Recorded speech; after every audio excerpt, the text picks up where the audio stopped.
Good morning. This is all about what I learned after my compression test video. Number one, you'll notice in the video I didn't read the instructions. So apparently you're supposed to pull that plastic cover off of the intake and hold the throttle plate open. That'll give you like a higher compression number. Like it'll actually tell you what your true compression is. That's not what I was after doing this test, so I just wanted to point that out. Come on, dude. I just wanted to point that out. What the compression test successfully told me was that I have a healthy engine because all my cylinders are within like 5 points in the pressure that they had during that test. And if I was to open up that throttle plate and redo it, the numbers of the compression would have been much higher. So I don't have like a super low compression engine necessarily. I just didn't do it right. Okay, let's just put that out of the way now. Now you'll also notice, or if you watch the video, you might recall, I had a couple issues, right? Number one was that starter wire connector snapping off, and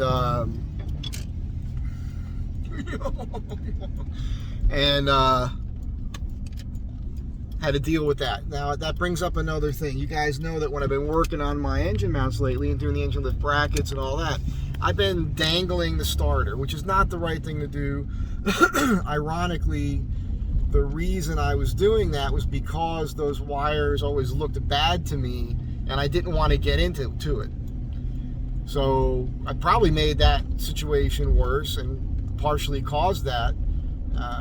But okay, you live, you learn. Here's what I realize now. If you're going to do your engine mounts on your Astro van, just take your starter out completely. It's 2 nuts, 2 bolts. And we also know, use a 3/8 drive with a long extension to get that 1 bolt out that's closer to the oil pan. That'll fit through like between those 2 steel lines. Just remove the entire starter from the vehicle. Put it aside.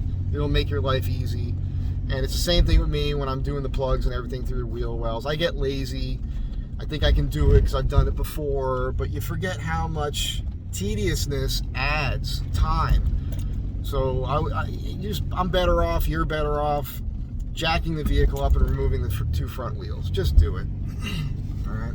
Now, the other thing, the crankshaft position sensor plug.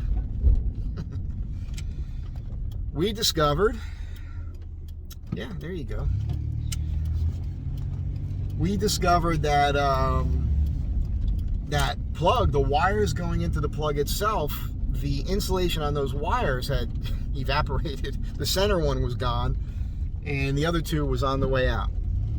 And I repaired it enough to make this work. Now, a couple points on this. Number one, several of you have mentioned in the comments of my other videos when I was chasing a P300 code, you asked me if I replaced this part, again, the crankshaft position sensor, and if I did, I should do a relearn with the computer. And I never did that. It was always in my head. I brought the van into Irvin at SMG, whenever that was, last week, just because I wanted him to eyeball, make sure that my vibration was what I thought it was, which was all about the engine mounts and everything.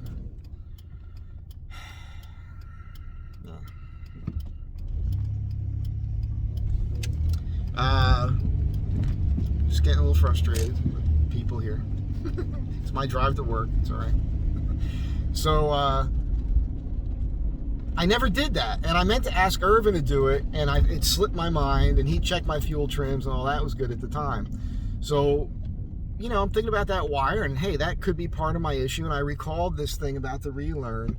And other people in the comments were talking about my transmission. When I was on my way to Dave's to do the engine mounts, I pointed out how the engine light flashed really fast 3 separate times on the way to his place. And 2 of those times when I was going downhill kind of coasting, I happened to get on the way home, and then the light stayed on, and it was a P300 code. So some of you thought maybe it had something to do with the transmission not shifting correctly, and the vehicle dumping too much fuel.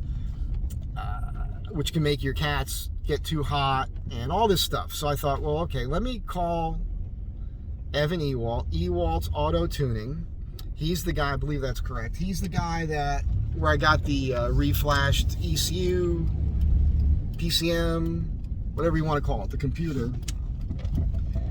And we had a really good discussion. This guy knows his shit. So he said, no, that's not it. But we had a really good discussion about the crankshaft position sensor.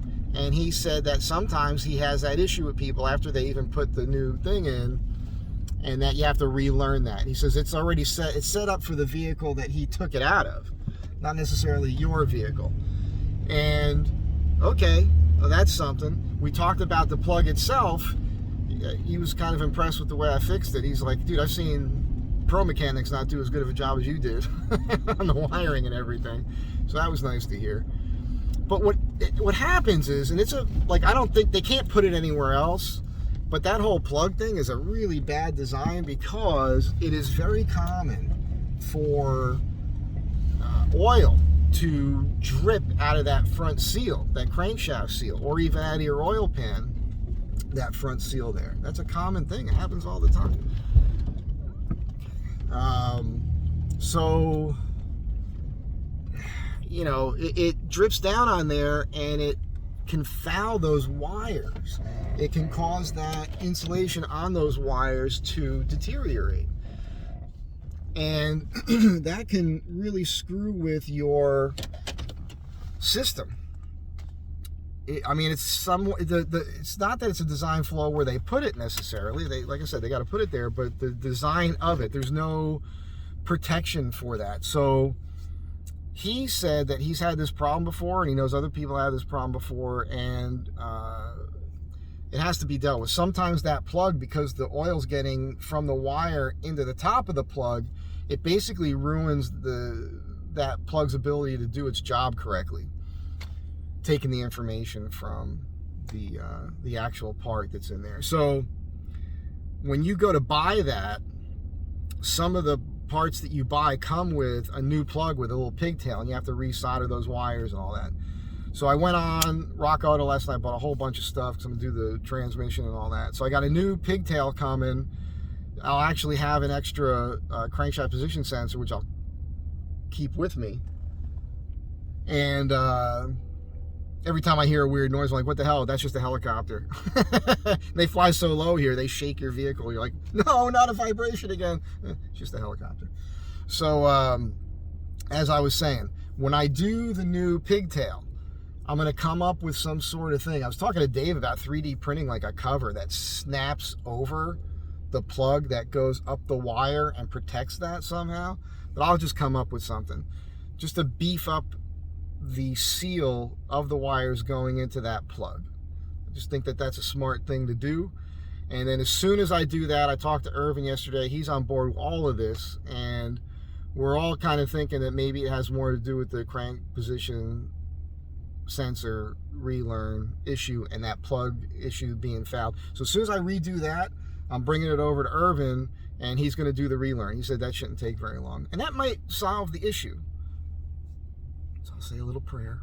I did a quick video last night, and I took it down because I realized I was being stupid.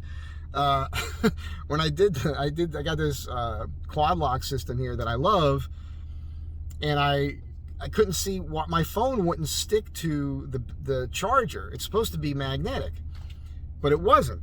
And so I used a longer screw and put the clip on, so I'm still using the quad lock twist system, but that backs out on me from time to time, and I'm complaining about it. So I put this up against the charger, and it's steel, and I feel the magnet. I'm like, well, so there must be, when I got the case, it must have come with like a steel plate or something that you stick on the phone so that it would work with that. And I don't know where the box is, and I don't remember that. I don't remember, I'm guessing. But I don't have a magnet in this case, so it doesn't stick on there. So I'm using the quad lock twist system in an incorrect way on this, but it seems to be working. I will sort that out. So this is me, as usual, telling you what's going on, admitting my mistakes, learning, sharing it with you. Nobody's perfect, but we can all get smarter. Get smarter. Smarten the hell up, man. Smart up. It's a mental note for me. Have a great day. Catch you next time. Thanks for being here. Be good to one another. Bye.